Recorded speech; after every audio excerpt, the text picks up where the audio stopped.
2023 September থেকে রাওয়ালপিন্ডির আদিয়ালা কারাগারে বন্দী পাকিস্তানের সাবেক প্রধানমন্ত্রী ও পিটিআই প্রধান ইমরান খান।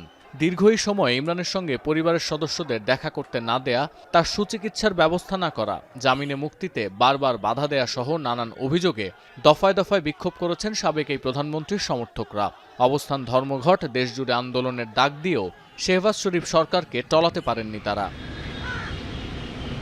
ইমরান খানের চোখের অস্ত্রোপচার নিয়ে লুকোচুরি করায় গেল জানুয়ারিতে তুঙ্গে ওঠে বিরোধ।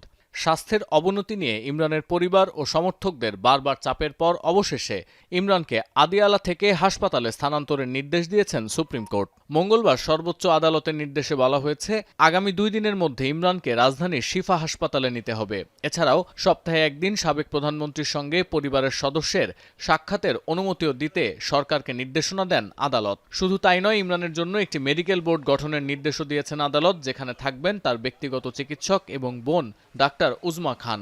সুপ্রিম কোর্টের এমন নির্দেশনায় স্বস্তি প্রকাশ করেছেন ইমরানের পরিবার, স্বাগত জানিয়েছেন পিটিআইয়ের আইনজীবীরাও।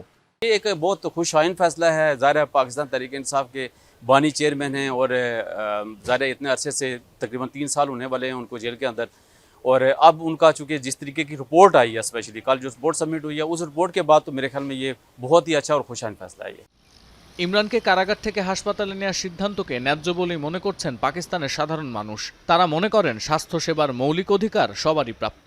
फिर उनका कानूनी और आईनी तौर पे हक है कि उनका बेहतर से बेहतर इलाज किया जा सके। तो अगर अदालत ने फैसला दिया तो सही दिया। हर पाकिस्तानी के एक हक है कि वो बेसिक नेसेसिटी उसको मिलनी चाहिए। और इमरान खान की सेहत के हवाले से जो बातचीत थी कि उनकी आँख का प्रॉब्लम है, और ইমরান খানের মুখপাত্র এক্স পোস্টে জানিয়েছেন, আগামী 16 সেপ্টেম্বর পর্যন্ত তাকে ইসলামাবাদের শিফা ইন্টারন্যাশনাল হাসপাতালে রাখার নির্দেশ দেওয়া হয়েছে।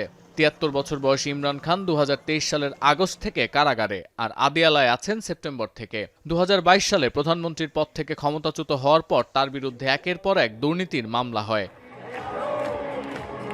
সতীর্থ কর্মকার, এখন বিশ্ব।